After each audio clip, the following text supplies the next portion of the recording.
You know, for 2 decades now, the world has been pouring money, troops, and air power into Somalia, all to defeat one group, Al-Shabaab. But here's the thing.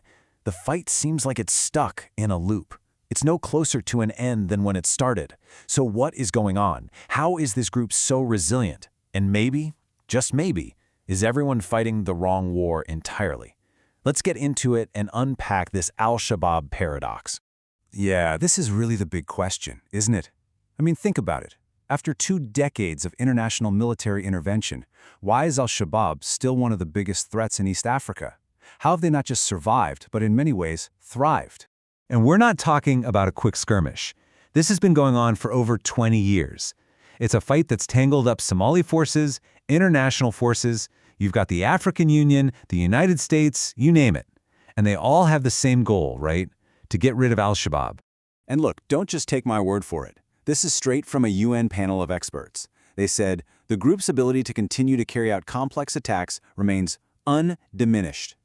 Undiminished. After all that effort, that one word really gets to the heart of the problem we're talking about. Okay, so let's start with the most obvious approach, the one that's been tried for years, military force. We're talking bombs and boots on the ground. Why didn't it work? Just to give you a sense of what we mean by military force, get this. In just 1 year, the U.S. carried out more than 43 airstrikes in Somalia. That is almost one a week, and that's just the U.S. It's a tiny snapshot of this huge international military machine at work. But here's the thing. A lot of experts are saying this whole strategy is just wrong. Listen to Abdullahi Halaki, a security analyst who knows the region inside and out. He says, air power is a failed strategy. If that would have been the case, we would have closed this chapter a long time ago. It's a pretty blunt assessment, right? If bombs were the solution, this would have been over ages ago. And this really shows you the massive disconnect between the strategy and what's actually happening. On paper, the strategy looks powerful, you know?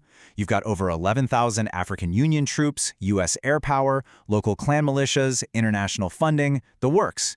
But the reality? Al-Shabaab is still resilient. The international efforts are all over the place, not coordinated. Those clan militias, historically, they haven't worked out. And the troops themselves are suffering from low morale. It's a total mismatch. So, okay, if it's not about military strength, then what are we missing? Well, this is where the story takes a turn. Because what if the real battle isn't about how strong al-Shabaab is? What if it's about the weakness of the state they're fighting against, the state's own Achilles heel? This is the absolute core of the argument. According to Professor Efier Elmi, we've got it all backwards. He says the reason al-Shabaab is persistent is not because they are stronger, it's because of the weakness of the state and its organs. So think about that. Al-Shabaab isn't winning because there's some unstoppable force. They're winning because the Somali state is too fragile, too broken to provide a better option for its people. And we're talking about deep fundamental problems here. These are the cracks in the very foundation of the state. You've got poor government policies, political elites who've actually commercialized the war, making money off the conflict. The government can't even get its own regional states on the same page. Add to that low morale in the army and international partners who are often tripping over each other, it's a mess. And this is the bottom line, really. Experts say that without a real, unified partner in the Somali government, any outside military effort is basically doomed. It's like trying to build a skyscraper on a foundation of sand. No matter how much money or how many soldiers you throw at it, if the ground underneath isn't solid, the whole thing is going to collapse. Okay, so this brings us to a really uncomfortable place, a place that a lot of people don't want to go. If the military option is failing because the state itself is so weak, then what else is there? What's the alternative? And this is where we get into a really controversial solution: negotiation. So, if a military victory just isn't in the cards, what's plan B?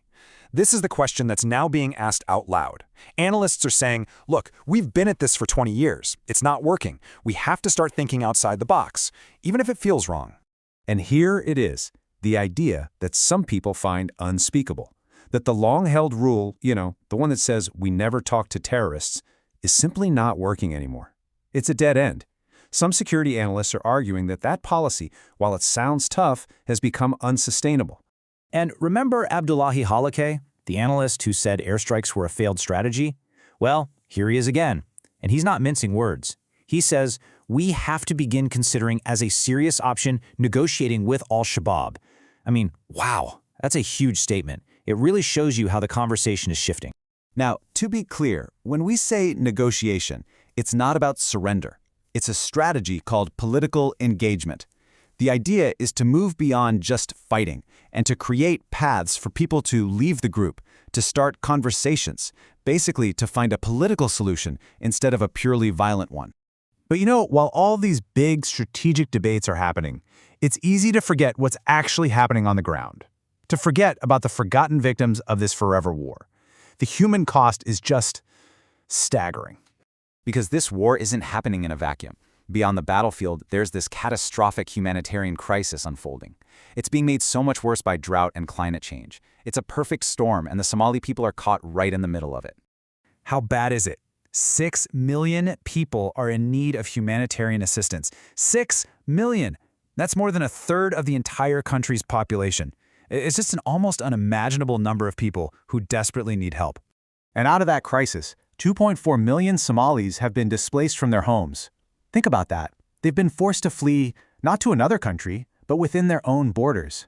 They're basically refugees in their own homeland. And here's the part that really just gets you. 1.8 million of those in desperate need are kids. Children. An entire generation is growing up in the middle of this. Their entire reality is conflict and crisis. And that's going to shape the future of Somalia for a long, long time. And this is where policy gets terrifyingly real. Back in the 2011 famine, counterterrorism laws actually stopped aid groups from delivering food to areas controlled by al-Shabaab. They were afraid of being accused of supporting terrorists. The result? Mass casualties. People died who didn't have to. And the chilling part is, with the current crisis, that exact same danger exists right now, today. So after all of this, the failed military strategy, the weak state, the unbelievable human cost, it leaves you with one big final question. Is it possible we've been looking at this whole thing the wrong way? Is the real challenge here not just defeating a militia, but the much, much harder job of actually building a nation?